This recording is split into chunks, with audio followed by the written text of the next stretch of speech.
Senhoras e senhores, irmãs e irmãos, mais uma vez estamos aqui para dar continuidade na nossa série de aconselhamento bíblico, uma série de vídeos em que abordamos alguns livros cristãos com especialidade no aconselhamento bíblico. Como nós falamos anteriormente, a nossa intenção aqui é justamente ajudar as pessoas que não têm acesso ao aconselhamento ou que nunca tiveram contato ao aconselhamento. Para quem não conhece, eu sou o Flávio, um dos líderes aqui da Igreja Fiel, sediada na Ilha do Governador, e a minha função aqui é levar um pouco desse conhecimento bíblico de alguns problemas que surgem tanto dentro da igreja quanto quando estão lidando com pessoas no mundo. E muitas vezes esse entendimento que a gente precisa ter é o que vai nortear a nossa ajuda para essas pessoas que muitas vezes têm parâmetros que não são parâmetros bíblicos. E nós sabemos que a Bíblia é o nosso parâmetro único, é a nossa regra de fé e prática e que nós devemos colocar sempre diante de todos os problemas. Nós queremos, antes de começar, orar, como sempre, para que o Espírito Santo possa estar conosco nesse momento e que possa falar não só ao seu coração, como ao meu também, e assim juntos a gente aproveitar o máximo da sabedoria, do entendimento que Deus pode nos dar. Vamos orar.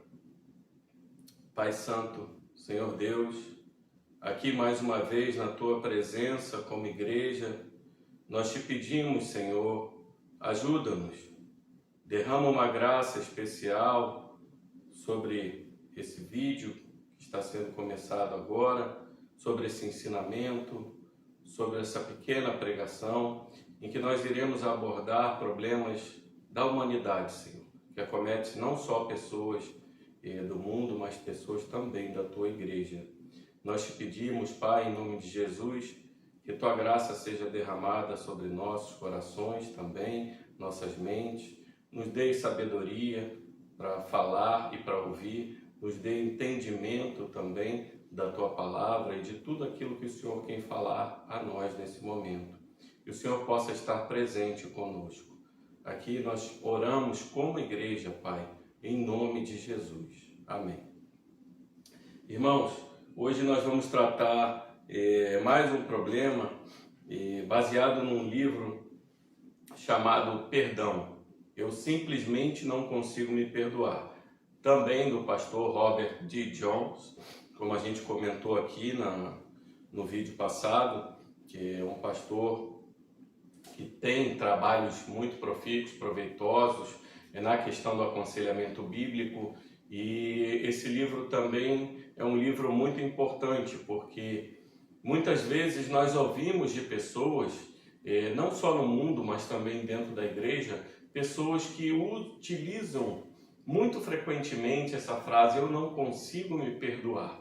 E hoje a nossa função aqui é trabalhar isso de uma forma bíblica para mostrar realmente se essa frase tem algum entendimento bíblico ou não. E assim a gente poder trabalhar de uma forma que todos possam ter sabedoria e entendimento ao final, para que a gente possa lidar com essas pessoas que apresentam esse problema, ou até com nós mesmos, que muitas vezes temos esse parâmetro de utilizar essa frase, eu não consigo me perdoar. Vamos ver o que as Escrituras e o que esse autor tem para nos falar. Para começar, eu queria conversar com vocês a respeito de que a Bíblia em si mesmo, ela não fala nada de perdoar a si mesmo. A gente procurando durante um exame maior da Bíblia, a gente não vai encontrar realmente a Bíblia falando de perdoar a si mesmo. A Bíblia ela fala de perdão vertical, né? De Deus perdoando pessoas, e de perdão horizontal, uma pessoa perdoando a outra. Assim como a cruz, vertical e horizontal. Então, a gente pode utilizar um texto como base para começar aqui, que está em Efésios 4:32.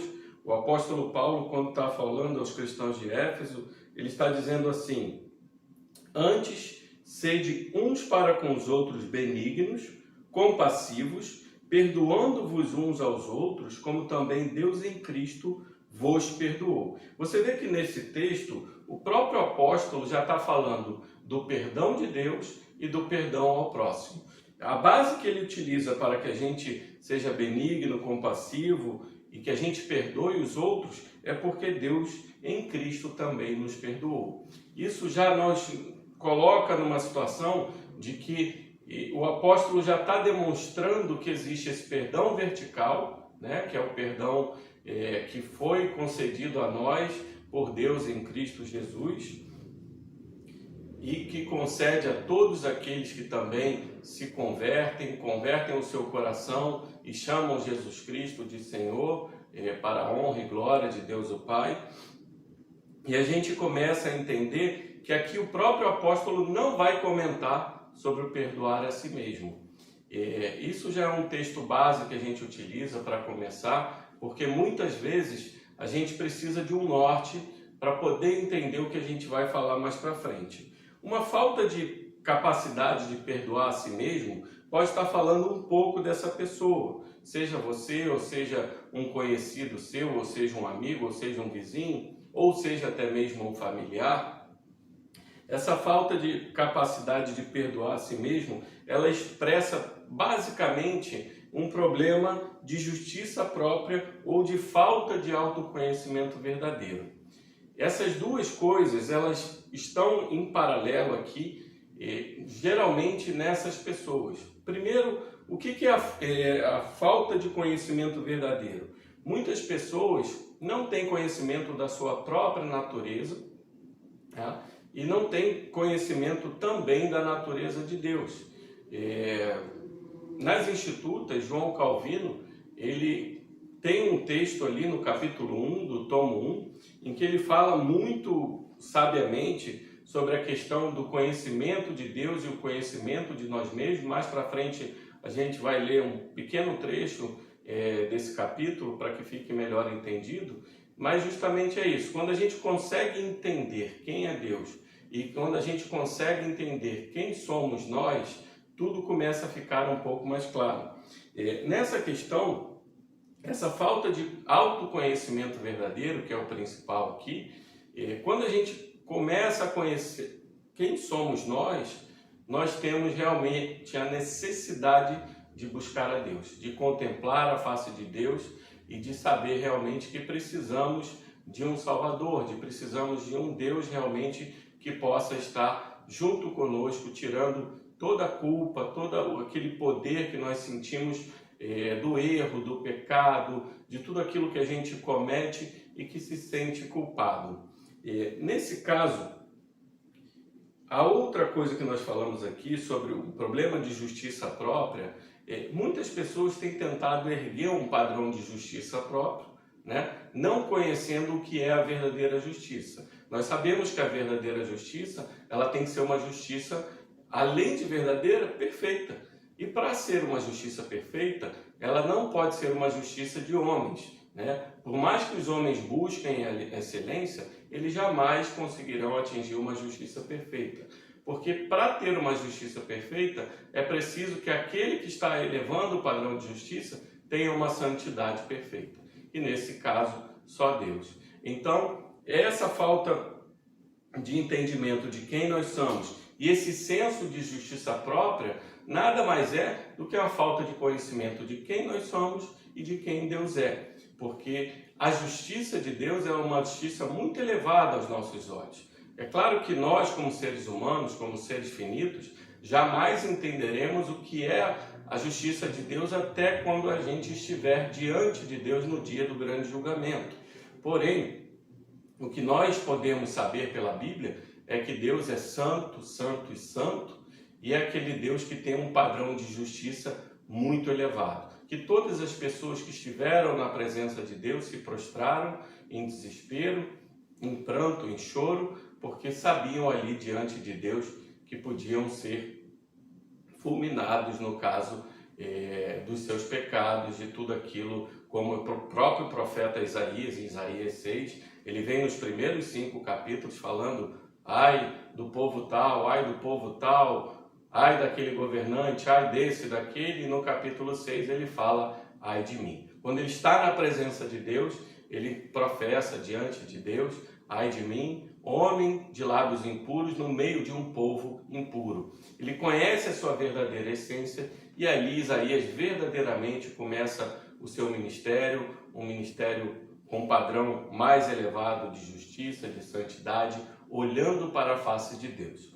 Então, essas duas coisas, a falta de conhecimento, autoconhecimento verdadeiro e o problema básico de justiça própria, são as duas coisas que geralmente essa pessoa está imersa e não consegue sair delas proclamando essa frase, eu não consigo perdoar a mim mesmo.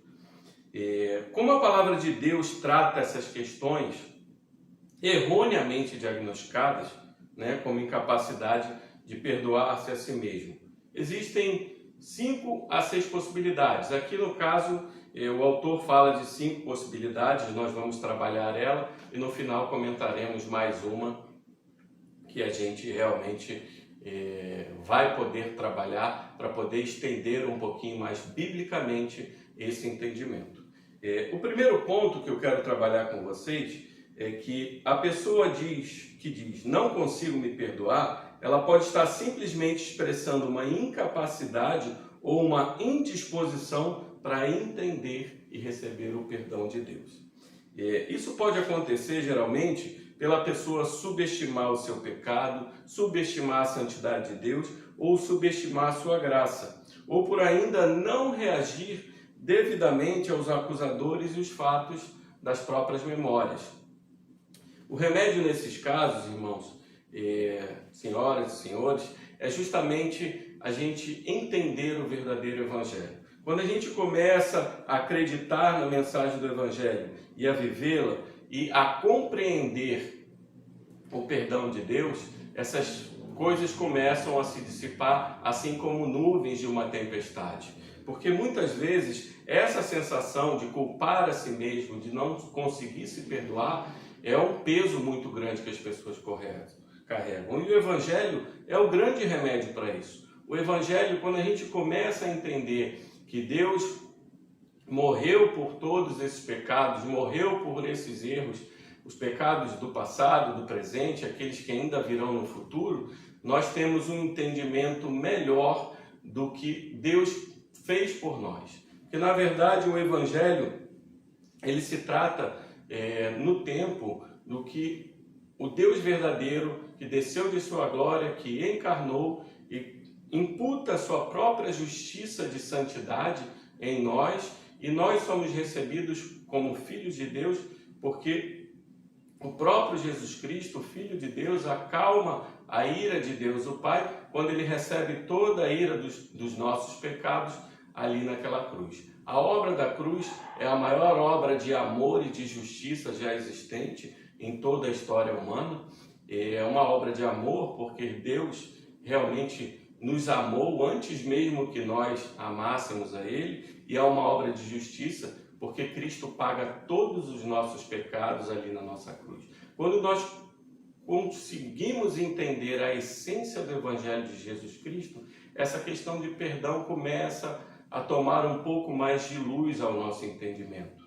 E essa luz ela é muito importante porque ela começa a cortar pela raiz esse engano de perdão a si próprio, ela remove esse risco de diagnosticar erradamente nosso verdadeiro problema, que é principal essa necessidade de vermos libertos da culpa e do poder do pecado, como a falta realmente de perdoar a si mesmo. Então nós precisamos tirar essas nossas incredulidades, né, principalmente no Evangelho, e nos voltarmos para o Evangelho da Graça. Se você está na igreja, você precisa se aprofundar um pouco mais no Evangelho, entender um pouco mais da graça de Deus. Se você não tem acesso a isso, porque não tem uma Bíblia ou não tem uma pessoa que possa estar te ensinando, procure o pastor da sua igreja, procure um ancião, procure um líder de escola bíblica para que possa conversar sobre isso e realmente tirar essa ideia errada do Evangelho da Graça. Se você não conhece Jesus Cristo ainda, essa é uma oportunidade de você entender que o perdão de Jesus Cristo, para nós, ele é um perdão totalmente irrevogável. Quando Cristo perdoa os nossos pecados, quando nós reconhecemos Ele como Senhor de nossas vidas e começamos a voltar os nossos olhos para Deus, voltar os nossos olhos para o Evangelho da Graça, esse perdão ele tira todo esse peso dessa culpa, desse poder do pecado que é jogado sobre nós, principalmente pelo inimigo de nossas almas. Se você não conhece ainda Cristo, se você não teve contato com o Evangelho de Jesus Cristo, procure uma igreja para que seja apresentado para você, converse com o pastor, converse com um amigo cristão ou até com o próprio líder de uma igreja. O segundo ponto que eu quero trabalhar com vocês é que a pessoa que diz eu não consigo me perdoar, talvez ela não veja ou não esteja disposta a reconhecer a profundidade da sua natureza pecaminosa. A pessoa que diz assim, eu não consigo acreditar que eu fiz isso, é uma maneira de pensar que não está evidenciando, não, irmãos, uma baixa autoestima. É justamente ao contrário. Isso está evidenciando um excesso de autoestima, uma super autoestima, porque é uma forma de orgulho em que nós pensamos que nós somos incapazes de fazer coisas tão mais, né? Nós, pecadores, não estamos imunes à prática do pecado e à capacidade de fazer o mal. Então, essa capacidade ela não deve nos surpreender, né? Se a gente não entender essa profundidade da depravação, quando eu falo, não só no sentido, muitas pessoas entendem no sentido sexual, a depravação é realmente uma depravação integral no sentido de que as nossas vontades, os nossos desejos, a nossa mente, o nosso coração, todos eles estão corrompidos pelo pecado e a gente não consegue fazer escolhas sábias. A gente não consegue fazer escolhas dentro do propósito de Deus se a gente não tiver uma luz. No Salmo 36 vai dizer que é na luz de Deus que nós vemos verdadeiramente a luz.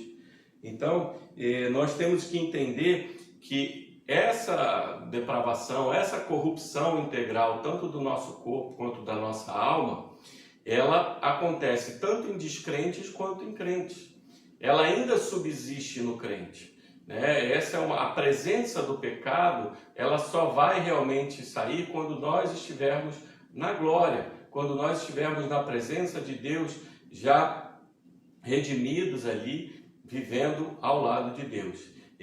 Então, nós precisamos entender que nós somos capazes, sim, de praticar o mal, muitas vezes de uma forma que a gente até se assustaria. E isso tem que ficar bem claro para as nossas mentes. Como eu falei aqui que eu iria ler um pouco do trecho do livro de João Calvino, assim ele diz no capítulo 1, no tomo 1, o conhecimento de Deus nos leva ao conhecimento de nós mesmos, né? Por outro lado, é notório que o homem jamais chega ao puro conhecimento de si mesmo até que haja antes contemplado a face de Deus e da visão dele desça a examinar-se a si próprio. Ora, sendo-nos o orgulho a todos ingênito, sempre a nós mesmos nos parecemos justos e íntegros e sábios e santos, a menos que, em virtude de provas evidentes, sejamos convencidos de nossa injustiça, indignidade, incipiência e depravação. Não somos, porém, assim convencidos se atentamos apenas para nós mesmos, e não também para o Senhor, que é o único parâmetro pelo qual se deve aferir este juízo. Pois uma vez que somos todos por natureza propensos à hipocrisia, por isso qualquer vã aparência de justiça nos satisfaz amplamente em lugar da real justiça. E porque dentro de nós ou a nosso derredor nada se vê que não seja contaminado de crassa impureza, por todo o tempo que confinamos nossa mente aos limites da depravação humana, aquilo que é um pouco menos torpe a nós nos sorri como coisa da mais refinada pureza. Exatamente como se dá como um olho diante do qual nada se põe de outras cores senão o preto. Julga-se alvíssimo o que, entretanto, é de brancura um tanto esfumada, ou até mesmo tisnado de certa tonalidade fosca. Ademais, dos próprios sentidos do corpo, nos é possível discernir ainda mais de perto quando nos enganamos ao avaliarmos os poderes da alma. Ora, se em pleno dia, ou baixamos a vista ao solo, ou fitamos as coisas que em torno de nós se patenteiam a olhar, parecemos-nos dotados de muito poderosa e penetrante acuidade. Quando, porém, alçamos os olhos para o sol e miramos diretamente, esse poder de visão que sobre a terra se fazia ingente, prontamente se suprime e confunde com fulgor tão intenso, de sorte a sermos forçados a confessar que essa nossa habilidade em contemplar as coisas terrenas, quando para o sol se voltou, é mera ofuscação. Assim também se dá ao estimarmos nossos recursos espirituais, pois por tanto tempo quanto não lançamos a vista além da terra, muito fantasiosamente nos lisonjeamos a nós mesmos, de todos satisfeitos com a nossa própria justiça, sabedoria e virtude, e nos imaginamos pouco menos que semideuses. Mas se pelo menos uma vez começamos a elevar o pensamento para Deus e a ponderar quem é Ele e quão completa a perfeição de sua justiça, sabedoria e poder, a cujo parâmetro nos importa conformar-nos, aquilo que antes em nós sorria sobre a aparência de ilusória de justiça, logo como plena iniquidade se enxovalhará. Aquilo que mirificamente se impunha sob o título de sabedoria, exalará como extremada estultícia. Aquilo que se mascarava de poder, se arguirá a ser a mais deplorável fraqueza. Portanto, longe está de conformar-se à divina pureza, o que em nós se afigura como que absolutamente perfeito. O que João Calvino está querendo dizer aqui é que verdadeiramente, quando a gente começa a contemplar a face de Deus, quando a gente começa a contemplar o que é a real justiça, todos os nossos parâmetros de justiça, todas as escamas dos nossos olhos começam a cair. E aí a gente começa a ver o quanto nós permanecemos no pecado, o quanto a gente tem essa capacidade de fazer o mal, o quanto nós temos iniquidade e nós temos ainda a capacidade de pecar como seres humanos. Sejam descrentes ou sejam crentes, todos nós temos que ter o cuidado de seguir uma vida de reta justiça, e a única reta justiça que nós temos são as Escrituras Sagradas, para que a gente possa ter um norte realmente de caminhar na direção da real justiça. Então, essa pessoa que diz, talvez ela não esteja também disposta a reconhecer a profundidade da sua natureza pecaminosa. E quando ela reconhece, tudo passa a ficar um pouco mais claro, porque nós entendemos que nós não somos capazes de perdoar a nós mesmos, porque nós não podemos ser tanto o ofensor como o ofendido e criar o próprio parâmetro de justiça. Tem dois textos que eu gosto de falar, na verdade até três, nós vamos ler aqui textos bíblicos em relação a isso. O primeiro, Jeremias 17:9, vai dizer o seguinte: enganoso é o coração mais do que todas as coisas e desesperadamente corrupto. Quem o conhecerá? O outro texto também está em 1 Coríntios 10, versículos 6 a 12, em que o apóstolo Paulo vai dizer: ora, estas coisas se tornaram exemplos para nós, a fim de que não cobicemos as coisas mais, como eles cobiçaram. Não vos façais, pois, idólatras, como alguns deles, porquanto está escrito: o povo assentou-se para comer e beber e levantou-se para divertir-se. E não pratiquemos imoralidade, como alguns deles o fizeram, e caíram num só dia 23.000. Não ponhamos o Senhor à prova, como alguns deles já fizeram, e pereceram pelas mordeduras das serpentes. Nem murmureis, como alguns deles murmuraram, e foram destruídos pelo exterminador. Estas coisas lhes sobrevieram como exemplos, e foram escritas para advertência nossa, de nós outros sobre quem os fins dos séculos têm chegado. Aquele, pois, que pensa estar em pé, veja que não caia.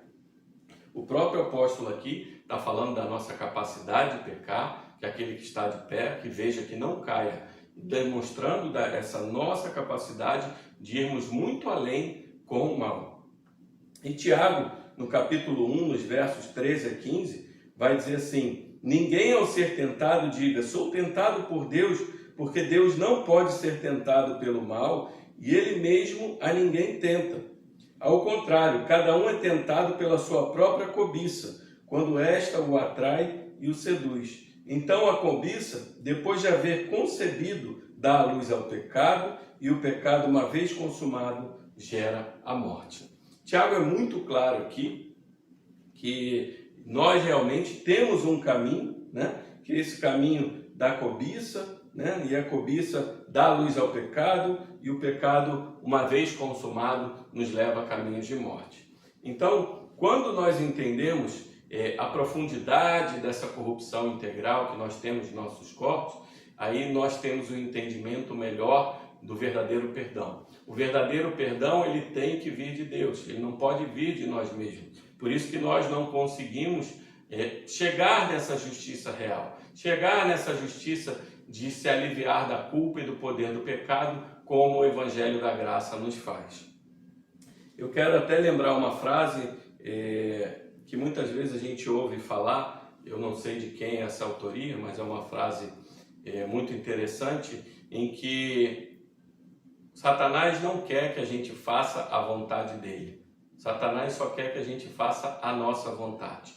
Porque propriamente Satanás já sabe que a nossa vontade, os nossos desejos, eles estão moralmente depravados. Se nós não tivermos uma luz, que são as Escrituras Sagradas, e nós seguirmos conforme os ensinamentos do mundo, nós faremos a nossa própria vontade e, na prática, estaremos fazendo a prática do pecado, fugindo da vontade de Deus. Outro ponto importante que eu quero comentar aqui é que a pessoa que diz eu não consigo me perdoar, talvez esteja expressando o seu desapontamento por deixar de concretizar um desejo muito especial. Isso é muito comum, irmãos, senhoras e senhores, nesse mundo de hoje. Nós vivemos num mundo líquido, de vontades líquidas, de desejos líquidos, em que basicamente o que se faz é substituir. Ah, não tá bom, vou substituir. Ah, meu casamento não tá bom, vou substituir. Ah, meu trabalho não tá bom, vou substituir. Ah, o meu relacionamento de amizade não está bom, vou substituir minha amizade.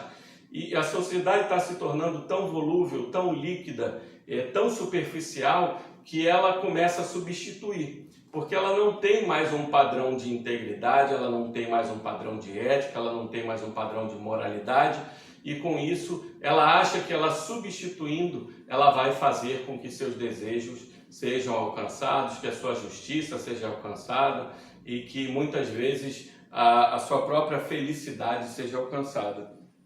Mas o que na verdade acontece é que quando a pessoa deixa de concretizar um desejo próprio, que na maioria das vezes não é a vontade de Deus, né? Quando a gente vai tomando o caminho do mundo, toma o caminho do pecado, a gente acaba por não exercer a vontade de Deus. O pecado nada mais é que você fugir do propósito de Deus. Você fazer algo que não esteja na vontade de Deus.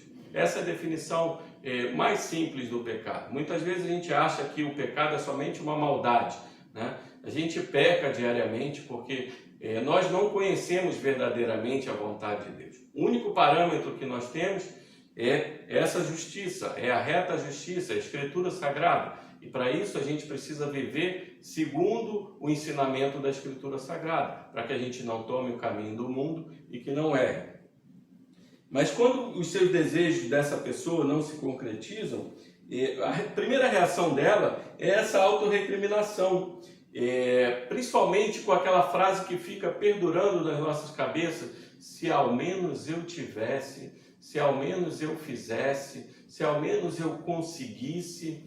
Esse se ao menos realmente é o que vai ficar ali na sua cabeça, te perturbando e até fazendo com que você cada vez se sinta mais culpado por você não ter feito algo que você desejava tanto.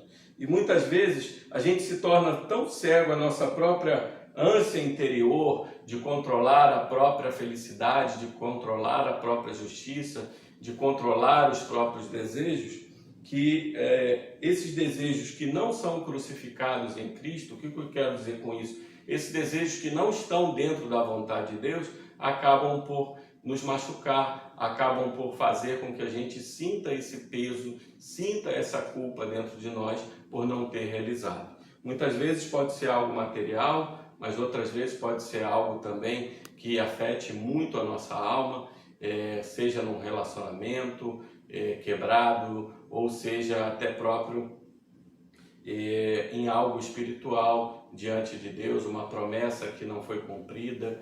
Isso realmente nos deixa numa situação verdadeiramente nus, no sentido da palavra, diante de Deus, verdadeiramente nus diante do próximo, porque o maior desejo da humanidade é manter relacionamentos concretos, sólidos, mas os nossos relacionamentos nesse mundo são relacionamentos quebrados, difíceis de lidar, que muitas vezes vêm dificuldades e que a gente não consegue lidar.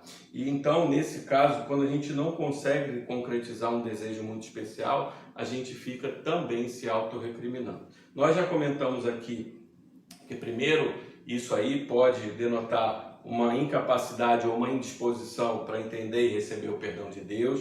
O segundo ponto que nós trabalhamos foi que a gente talvez esteja expressando uma dificuldade de reconhecer a profundidade da nossa natureza pecaminosa. Esse terceiro ponto, em que a gente expressa um desapontamento por deixar de concretizar um desejo especial. Indo agora para o nosso quarto ponto, essas pessoas também que dizem eu não consigo me perdoar, talvez ela esteja tentando estabelecer seu próprio padrão de justiça.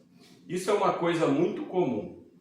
Quando a gente não reconhece o nosso padrão de justiça, quando a gente não reconhece quem nós somos, o nosso próprio autoconhecimento, esse autoconhecimento ele precisa ficar bem evidente aos nossos olhos quando a gente contempla a face de Deus, para que a gente possa entender que nós não somos as pessoas que verdadeiramente farão justiça, né? Nós temos vários exemplos, não só no nosso país, como no mundo, de que a justiça humana é uma justiça falha. Seja ela executada pelo juiz que busca maior excelência dentro do seu magistrado, ainda assim esse próprio juiz comete os seus erros. Porque existe uma coisa, uma palavra que a gente precisa entender: a perfeição, ela é própria de Deus. O ser humano, ele não é perfeito. Muitas vezes as pessoas dizem, eu vou buscar a perfeição, porque nós não entendemos o que é a perfeição. A perfeição é algo absoluto, é algo que não tem nenhum padrão de desvio moral, ético, nem nada.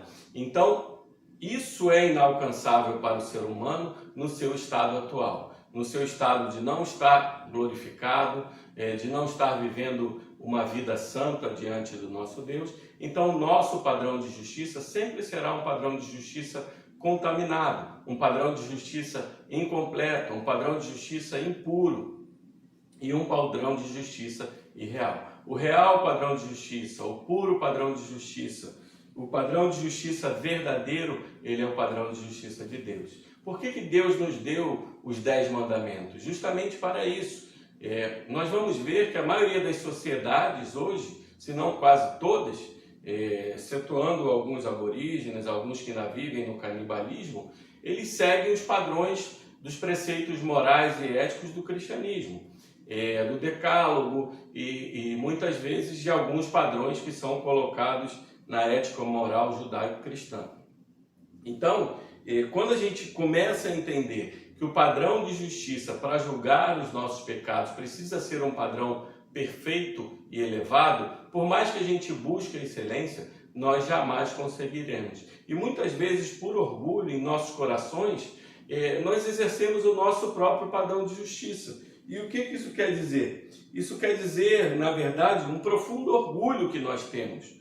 Porque, no fundo, essa incapacidade de perdoar a si mesmo, tendo esse padrão de justiça próprio, ele estabelece que nós queremos ser bons e não conseguimos ser bons o tanto quanto nós desejamos, o que é de certa forma, orgulho de nossa parte. Em essência, nós, como pessoas, erguemos tanto o nosso padrão de justiça, a nossa própria lei que a gente adotou, seja a nossa lei ou a lei de outras pessoas, que a gente acaba por se enganar. A gente está em busca não só próprio de uma justiça própria, mas de procurar os próprios padrões.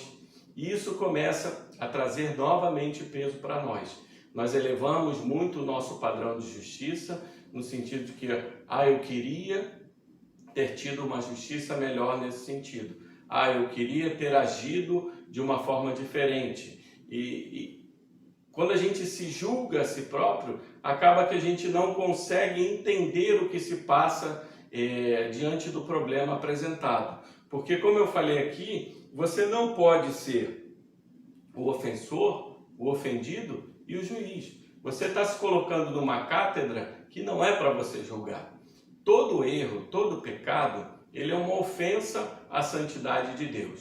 É claro que ele também, quando é cometido ao próximo, ele é uma ofensa ao próximo. Mas todo pecado não deixa de ser uma ofensa à santidade de Deus, uma ofensa ao próprio Deus, porque Deus desejaria que nós tivéssemos um padrão em que a gente pudesse ser verdadeiramente perfeitos nesse padrão de justiça. Mas nós temos um sumo sacerdote, Jesus Cristo, que foi tentado em todas as coisas, que passou por todas as dificuldades, sofrimentos, passou por todas as coisas nesse mundo, só que sem pecado, e ele entende o que nós passamos.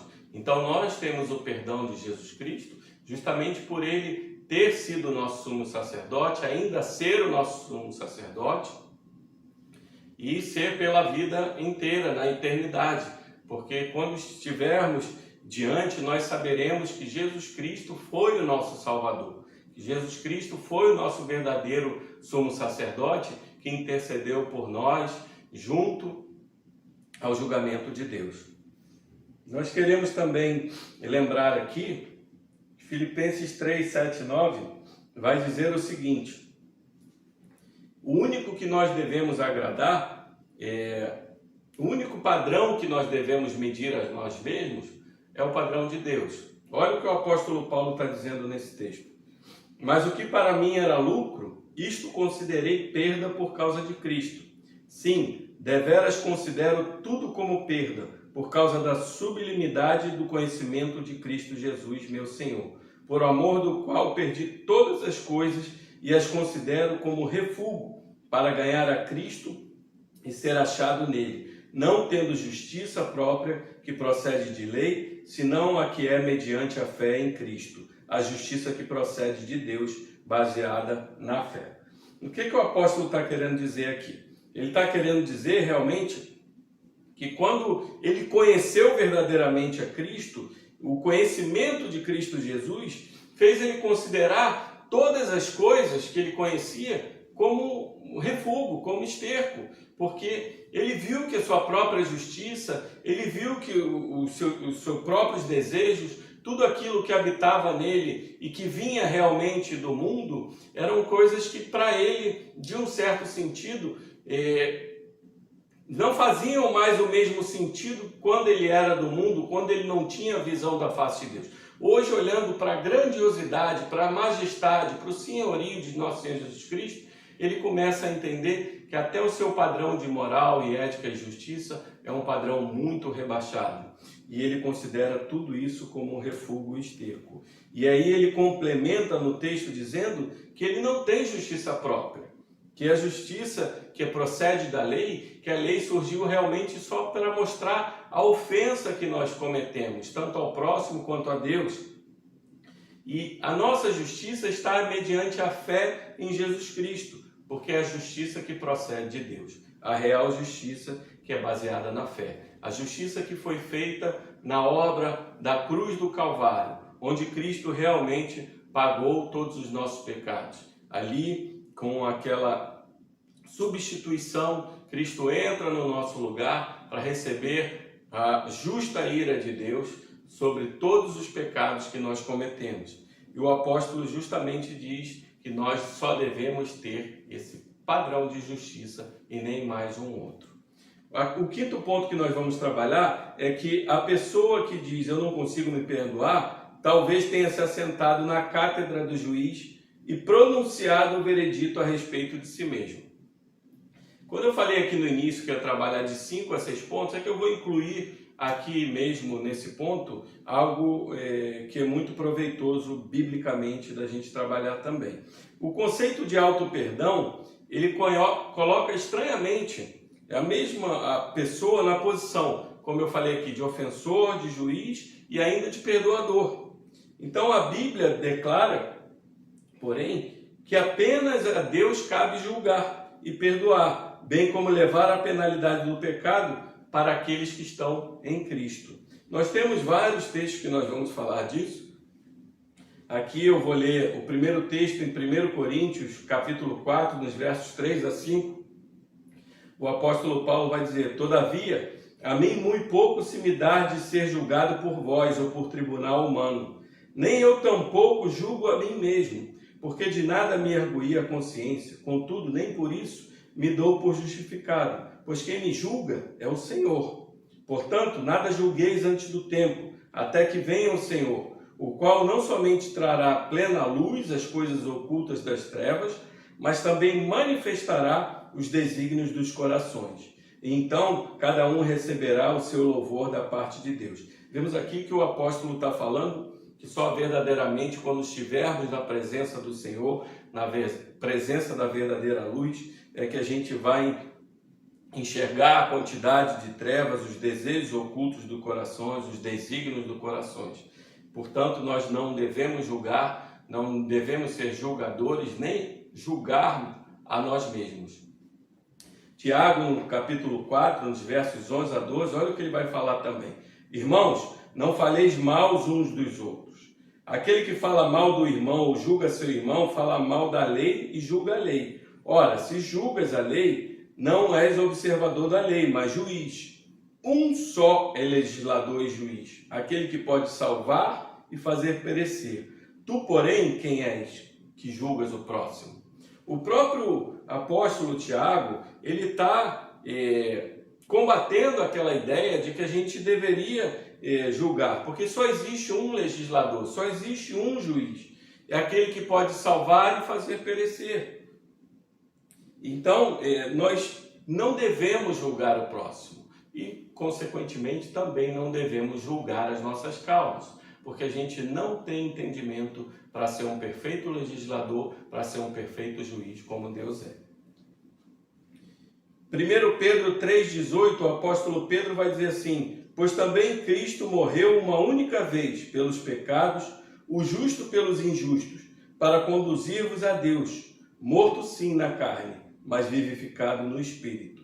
Um pouquinho antes, o próprio Pedro vai dizer no capítulo 2, verso 24, assim: carregando ele mesmo em seu corpo sobre o madeiro os nossos pecados, para que nós, mortos para os pecados, vivamos para a justiça. Por suas chagas fostes sarados.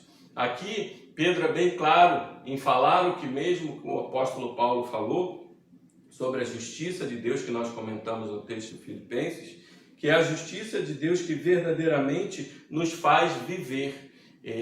O que Pedro está dizendo aqui é que quando nós temos o parâmetro da real justiça, a justiça do Evangelho de Jesus Cristo, a justiça de perdão de pecados, do Deus que realmente veio para nos salvar e não nos deixar perecer, aqui nós temos o padrão real de justiça.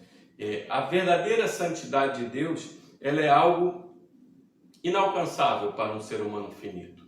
De um Deus infinito, uma santidade que todos aqueles que estiveram diante dessa santidade se prostraram, em que os próprios anjos ficam diante de Deus proclamando santo, santo, santo. O único atributo de Deus que verdadeiramente nós vemos na Bíblia, que é falado 3 vezes, nós não vemos falar Deus é justo, justo, justo, ou Deus é amor, amor, amor, ou Deus é fiel, fiel, fiel, mas nós vemos falar que Deus é santo, santo e santo. Então, isso nos leva a crer que a santidade de Deus é algo tão elevado que nós não temos ideia do que seria ser um verdadeiro julgamento. Então, todo o nosso padrão de justiça, todo o nosso padrão ético e moral, ele está infinitamente abaixo do que o verdadeiro julgamento deveria fazer pelos nossos erros e nossos pecados. E o que o apóstolo Pedro vai dizer é que, mesmo que a gente tenha essa preocupação dos nossos erros, dos nossos pecados, o nosso parâmetro tem que estar na justiça de Cristo, porque é ali que nós somos sarados. É na cruz do Calvário que nós vemos o perdão e conseguimos tirar essa sensação de culpa, essa sensação de peso que fica nos atormentando até entendermos verdadeiramente o Evangelho da Graça.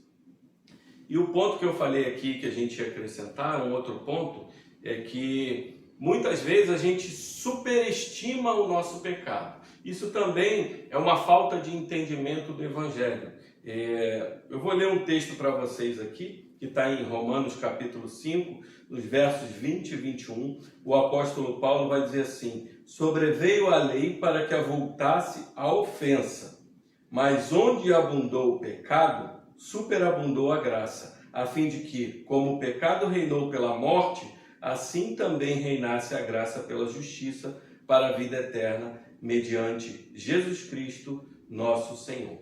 O apóstolo está claramente dizendo para nós que sobreveio a lei nos veio para mostrar o nosso pecado realmente, como nós não conseguimos cumprir um pouco da justiça de Deus que foi dada ali nos mandamentos, né, que foram colocados diante da palavra de Deus, e essa lei, ela foi justamente para mostrar essa ofensa que nós cometemos, não só ao nosso próximo, mas como a Deus.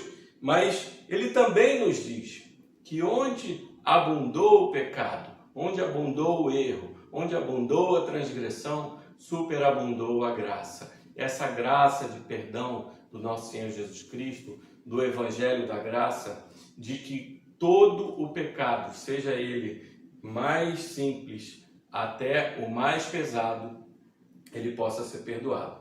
Aí você pode falar, mas a Bíblia nos diz que a blasfêmia contra o Espírito Santo, ela não é perdoada. Verdadeiramente sim, né? A blasfêmia contra o Espírito Santo muitas vezes fazem as pessoas também carregarem culpas. Eu vou lembrar aqui até que Billy Graham fala que seu pai durante anos viveu deprimido e triste porque ele achou que tinha blasfemado contra o Espírito Santo. Essa é uma dúvida que permeia muito a cabeça de cristãos, até na própria igreja evangélica, quanto na igreja católica ou qualquer igreja que fale sobre a graça de nosso Senhor Jesus Cristo. E nós temos essa dúvida muitas vezes porque não entendemos o que é blasfêmia. Existem alguns pontos que precisam ficar claros. O que não é a blasfêmia? A blasfêmia, por exemplo, não é resistir ao Evangelho de Jesus Cristo. Muitas vezes, nós, para chegarmos a entender esse Evangelho da Graça, nos rendemos a Jesus Cristo como Senhor de nossas vidas, muitas vezes nós dissemos não a esse Evangelho. Isso não se configura uma blasfêmia contra o Espírito Santo, porque o Espírito Santo estava tentando nos mostrar a verdade. Ali a gente, quando ouvindo uma pregação ou ouvindo uma pessoa falar, e nós resistimos a esse Evangelho. Esse primeiro ponto não é uma blasfêmia contra o Espírito Santo. O segundo ponto, quando o apóstolo Paulo ali em Atos 4:30 está falando aos cristãos de Éfeso, não entristeçais o Espírito Santo, também não é uma blasfêmia contra o Espírito Santo.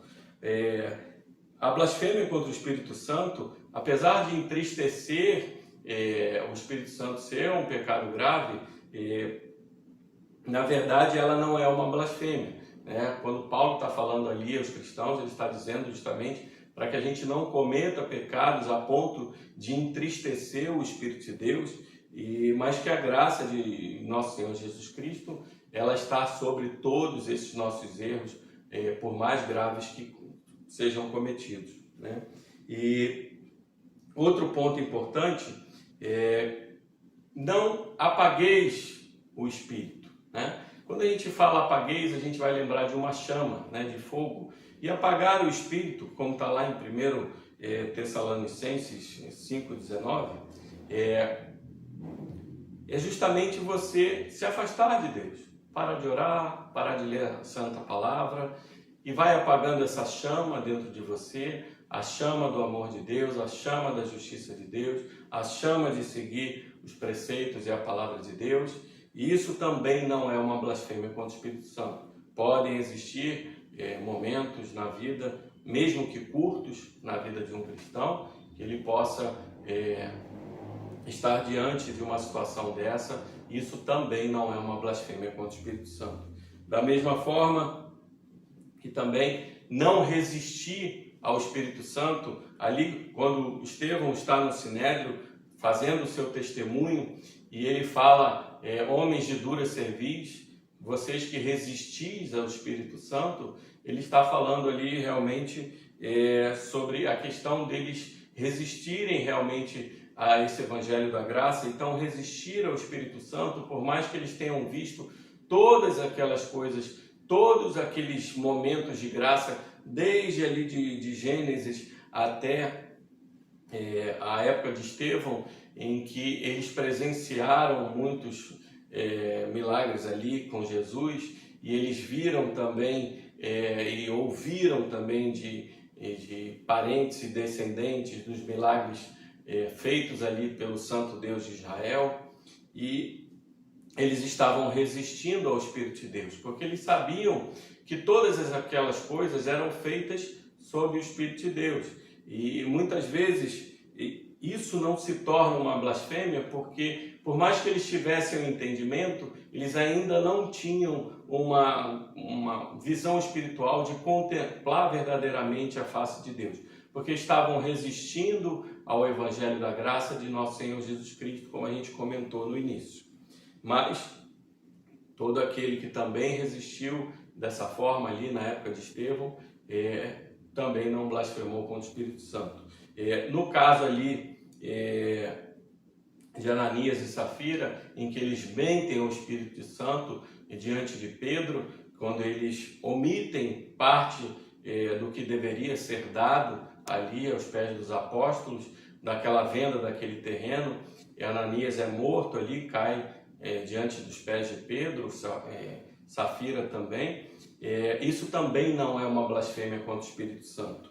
E o que foi aquela blasfêmia do Espírito Santo que Jesus Cristo comentou ali no Evangelho? Ele está falando justamente ali com homens que eram homens entendidos da graça de Deus, que eram homens que conheciam o poder de Deus, que eram homens que estavam em contato direto não só com o conhecimento de Deus, com a palavra de Deus, com tudo aquilo, e eles viram verdadeiramente ali o milagre de Jesus Cristo libertar aquele homem, e eles sabendo que a libertação poderia somente ser feita ali pela libertação que viesse de Deus, da justiça de Deus, uma libertação de pecado, uma libertação de tudo aquilo que aquele homem passava, aquilo só poderia vir de Deus. Eles sabiam verdadeiramente, por outros livros judaicos da época, que quando o Messias viesse,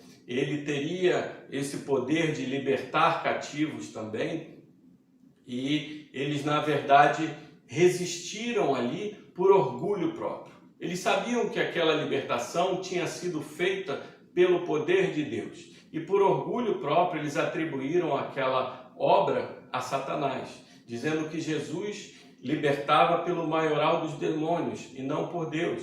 Então, isso se declara a blasfêmia contra o Espírito Santo. É quando conscientemente, voluntariamente, aquela pessoa ali diz que algo que ela sabe que é o poder de Deus ser o poder de Satanás.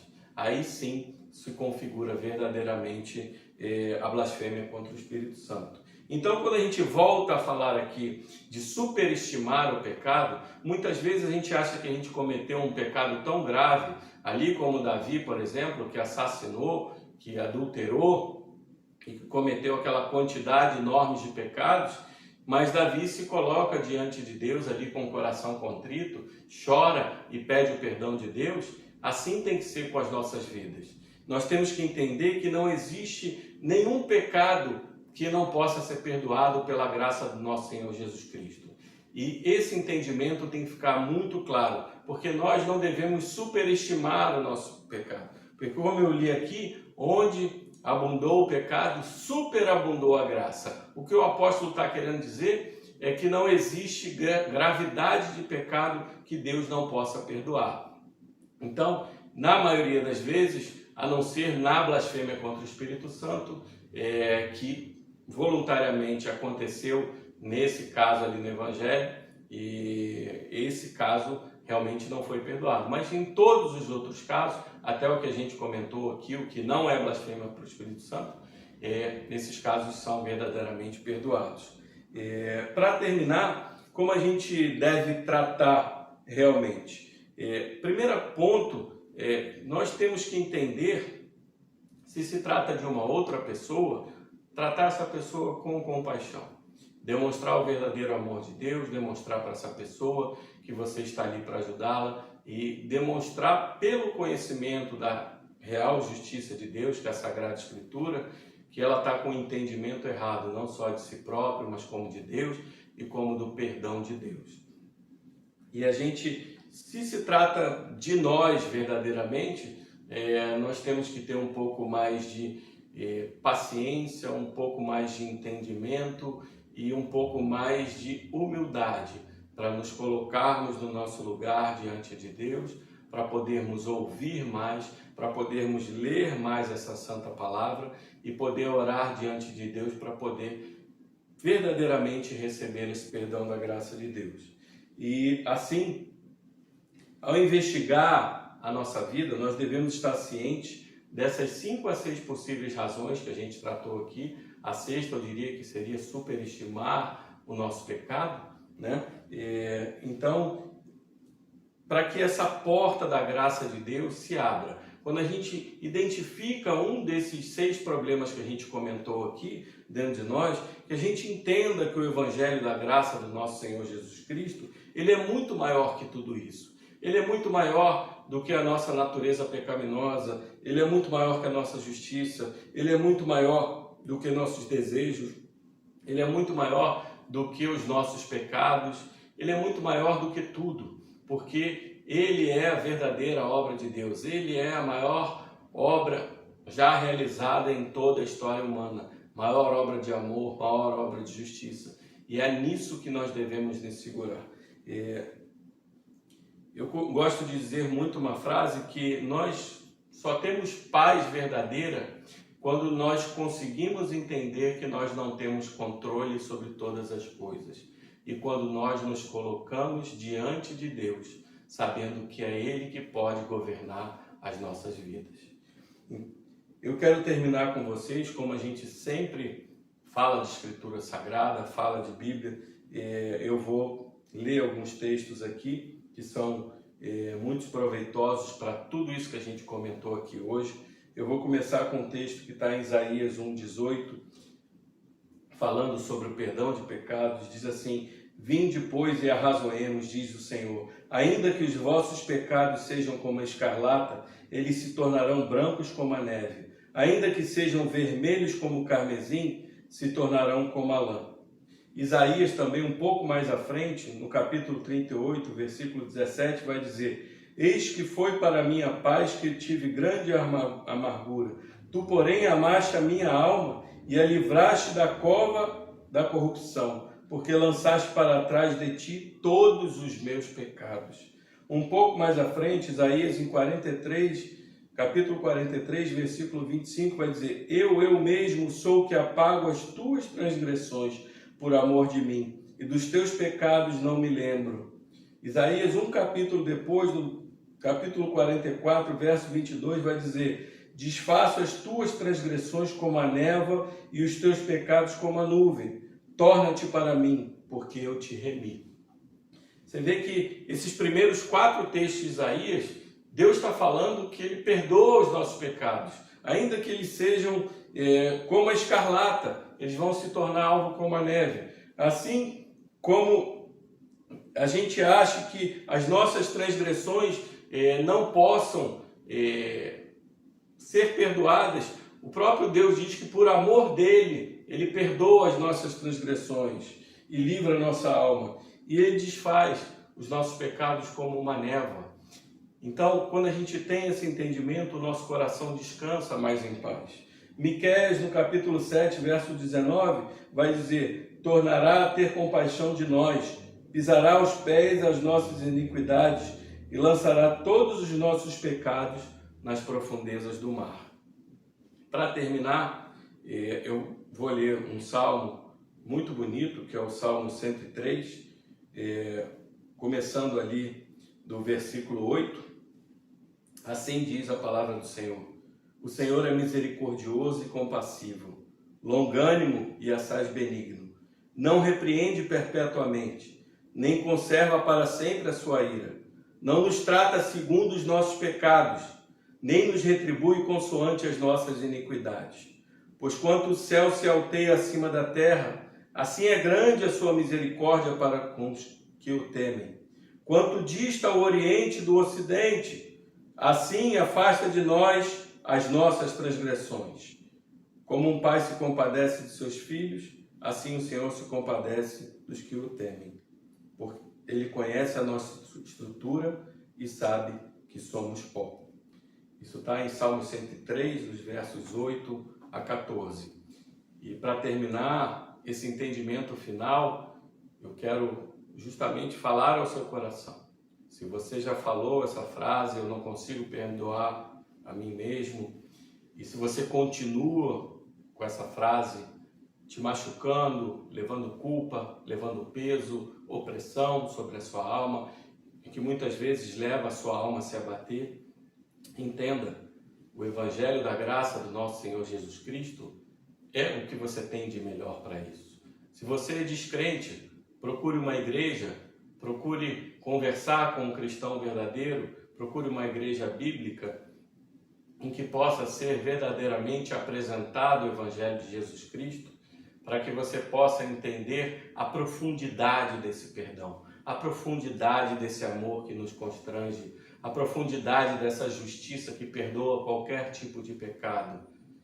Se você não está em Cristo, eu desejo que você procure a Cristo, esteja em Cristo um dia e que sejamos irmãos. Senhoras e senhores, o maior perdão que existe, ele está disponível. Busque a Deus enquanto pode se buscar, porque em certo dia todos nós, tanto a igreja quanto os descrentes, estaremos diante de Deus, diante do grande julgamento. E todos esses pecados que nós carregamos em nossas vidas, nossos erros, nossas dificuldades, serão apresentadas diante de nós. E nós queremos estar diante de Deus junto daquele que é a verdadeira justiça, daquele que se fez justiça por nós, daquele que imputou a sua própria justiça em nós, daquele que recebeu a justa punição da ira de Deus sobre si, não que ele merecesse, mas nós merecíamos, e ele se colocou em nosso lugar para que a gente pudesse receber o amor de Deus e sermos considerados filhos de Deus. Se você ainda não está em Cristo, procure o Evangelho de Jesus Cristo para se tornar mais um filho de Deus e receber esse perdão e receber esse amor. Se você está na igreja, meu irmão e minha irmã, entenda, nada é maior do que o Evangelho de nosso Senhor Jesus Cristo. Nada é maior do que o amor de Deus. Deus nos ama desde a eternidade em que Ele, junto com o Pai, o Espírito Santo, Jesus Cristo estava ali com aquele plano de salvação em mãos, justamente esse amor que nos constrange dia após dia, que nós sabemos, que nós conhecemos e que estamos aqui na igreja, buscando cada dia mais. Aprofunde-se mais nas Escrituras, aprofunde-se mais no conhecimento ao lado de um líder para ser discipulado, ao lado do seu pastor. Procure conhecer mais o Evangelho de Jesus Cristo, porque não há nada mais lindo do que esse perdão que foi dado na cruz. E se você não pode perdoar a si mesmo, é porque Deus não quer que você perdoe a si mesmo. Ele quer que você entenda que Ele perdoa os seus pecados na cruz de Jesus Cristo. Amém. Vamos orar para terminar. Senhor, Pai Santo, estamos aqui mais uma vez para te agradecer mais esse momento como igreja, em que o Senhor se fez presente, falou através do seu Espírito e nos ajudou a ter entendimento e sabedoria para lidarmos com problemas que muitas vezes nós não conseguimos lidar no nosso dia a dia. Senhor, ajuda-nos a compreender que a justiça não é nossa, é sua, que a nossa justiça é incompleta e imperfeita e a sua justiça é completa e perfeita. Ajuda-nos a entender que o nosso amor também é incompleto e é impuro, e o amor do Senhor é completo e puro, porque o Senhor é santo. Ajuda-nos a entender também a profundidade dos nossos erros, a profundidade dos nossos pecados e da nossa natureza, para que nós saibamos que nós precisamos de um Salvador, dia após dia. Que nós precisamos, assim como o maná caía do céu no deserto para o povo de Israel, que essa graça caia dia após dia sobre as nossas vidas, como um maná. Assim que a gente possa orar verdadeiramente toda manhã: Senhor, dai-me graça no dia de hoje, para que a gente possa ter contato com o Senhor, ter comunhão com o Senhor e que possa saber que todos os nossos erros, que todos os nossos pecados, eles foram depositados naquela cruz, na cruz do nosso Senhor Jesus Cristo, a obra mais linda de amor e de justiça de toda a história humana. Que assim seja para as nossas vidas. Tire agora o peso das minhas costas, das costas desses senhores e senhoras, desses irmãos e irmãs, todos aqueles que nos assistem, Senhor, e mostra-nos a verdadeira justiça, a verdadeiro amor e tudo aquilo que o Senhor tem para nós. Aquilo que o ouvido não viu, que os olhos não viram, que o coração não sentiu, o Senhor tem preparado para nós. E tudo isso baseado na tua essência de amor santo. É o que oramos em nome de Jesus. Amém.